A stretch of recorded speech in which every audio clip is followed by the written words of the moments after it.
I would like to share some ideas with you on how we can get the most out of our future, because the future doesn't just happen, you see. We have to work hard at it.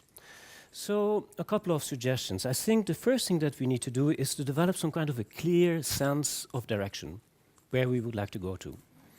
The second thing, which I think is important, is to clarify what we would like to obtain and what we would like to get out of the future. And the last thing, obviously, is to develop a certain inner strength, that we can call motivation, to do what we need to do in order to make it happen. So how does it work? How can we develop a sense of direction? How can we, as human beings, clarify what we would like to obtain from the future? And how can we develop this inner strength that we can call motivation? Well, at the heart of everything is something that we can call our internal guidance system. We can also call it, if you wish, our internal compass. And our internal compass consists mainly of two key components, which are our values and our beliefs. And if our values and our beliefs are well aligned, if they back each other up, if there is a synergy between them, then over time, certain desires will crystallize within ourselves. And if those desires are clear and self-evident, and if these are the things that we really need to do to make ourselves happy and performant, then within us we can feel raising some kind of an internal inner strength to do what we need to do to get it done. However, if there's a conflict within this internal compass, if there's something there that creates a clash, then we lose our sense of bearings. We lose our bearings, we lose our sense of direction. And if that happens, we start turning in circles. And when we turn in circles, our desires are going to be very fuzzy. And when our desires are very fuzzy, then obviously our willingness to do and to fight for them is going to be very, very weak. Now, let's be honest, this happens to all of us. I think we all go through phases that we feel a bit discouraged. We don't know exactly what we want from the future. We are not that very well motivated. So I would like to talk a little bit about things that can go wrong in this internal compass that can create a clash, because once we know what can go wrong, we can also deduct from that what we can do to improve it, to make it work again. So this is the system. A certain number of values and a certain number of beliefs. So what are values? Values are the key elements of our human conditions. Values really define who we are as human beings. Values find their source within us, and values are relatively stable. Of course, values shift over time with the experience that we accumulate, the things that we learn from life, but values can also shift, for example, with deeply felt emotions such as a divorce or an illness, or, for example, for a couple, which just happened recently to us, is when the children leave the house. Emotional things can create a shift in your values. Now, all human beings, everybody around here in this room, we all share the same values, the same human values. So there are about 100 to 110 values that you all share. But what differentiates one being from the other is that on a daily basis, we manage our lives with about 12 values, with about a dozen values. And we attach to each value a specific number, like number 1, number 2, and number 3, etc. Okay? Then around our values gravitate a certain number of beliefs. Beliefs are things that we assume to be like this, to be positive, to be negative, to be good, to be bad. Beliefs find their sources really externally. The sources of our beliefs are, for example, our parents, our history, our religion, the things that we wrote and that we read in a book from an author that we admired, the things that we heard on the radio this morning. In fact, beliefs are opinions, judgment from other people, from other sources, that we found credible, and therefore we have absorbed them as our beliefs. And together, our beliefs and our values, they create our internal compass. Now, what is the difference between a belief and a value? Just a brief example. For example, you can say, I believe that you have to work very, very hard in order to be successful. That is a belief. However, when you say, everything I do has to be of the highest quality, that is a value. So there's a difference between values and beliefs.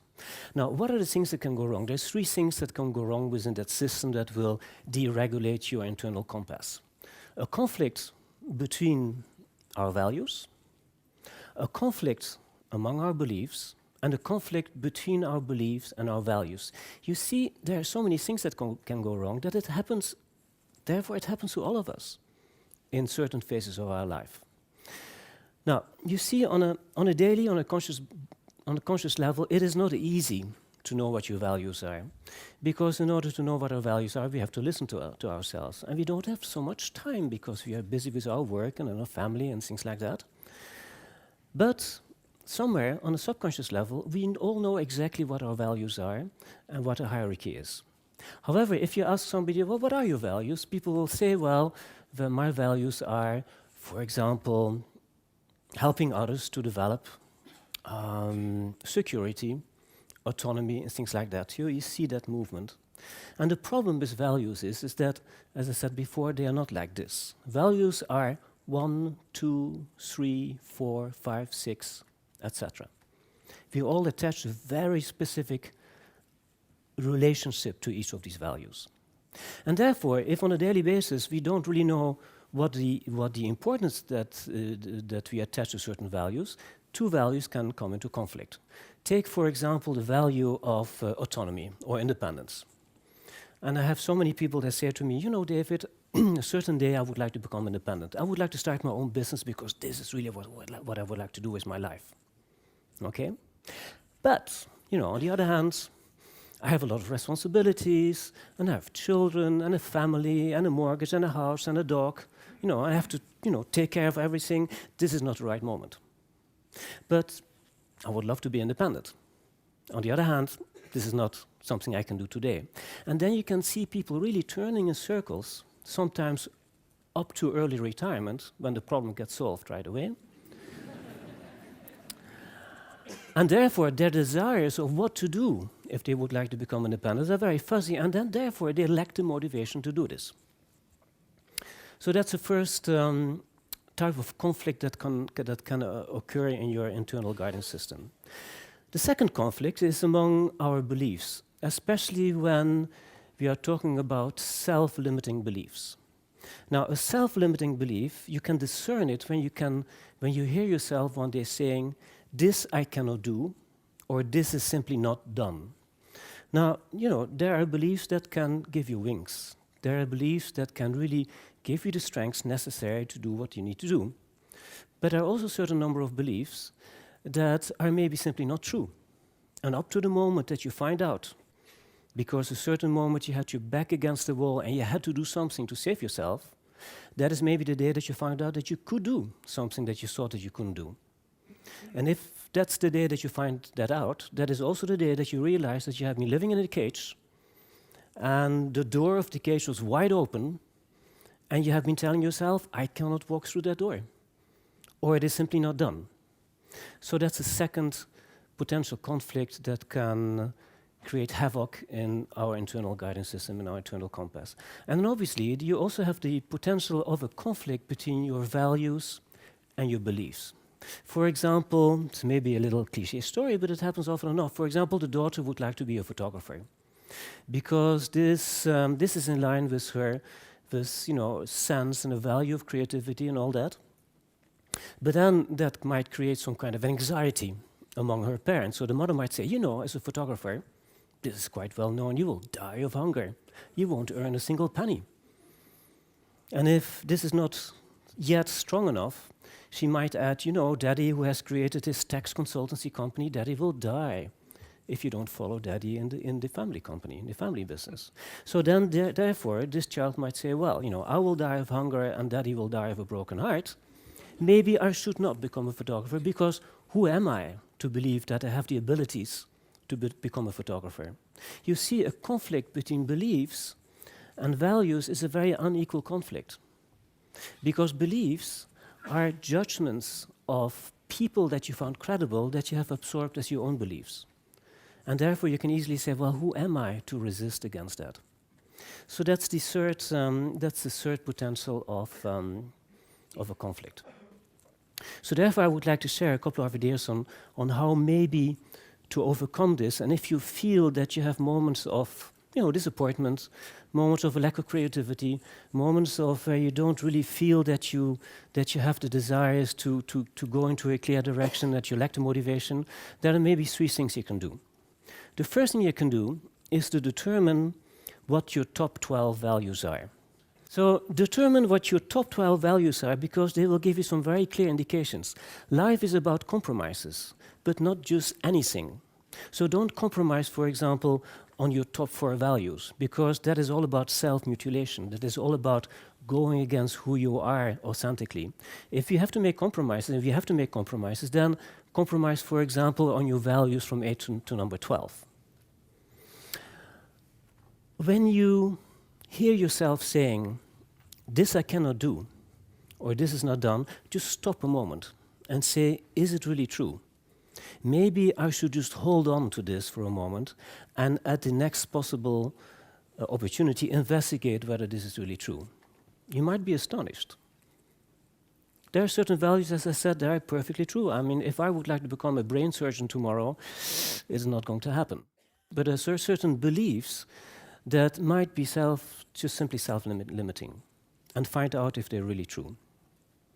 And then the third point, if you feel that there is something, one of your beliefs, that go against your values, then try to give the benefit of the doubt to your values, because your values really describe who you are authentically as a human being.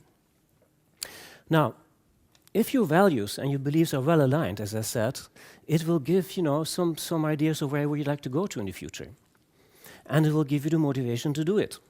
And then chances are that success will come to you. And success is a big party. Success is about fun. Success is about sharing. And success is also about helping other people.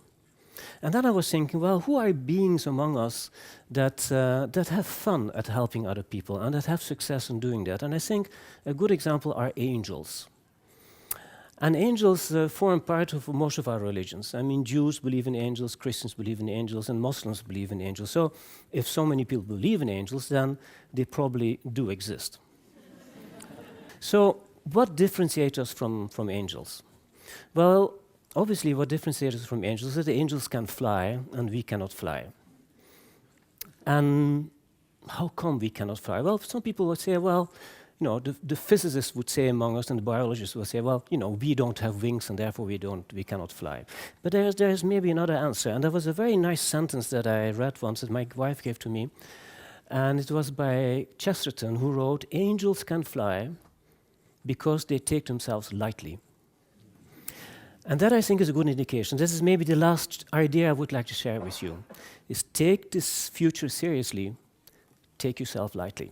Thank you.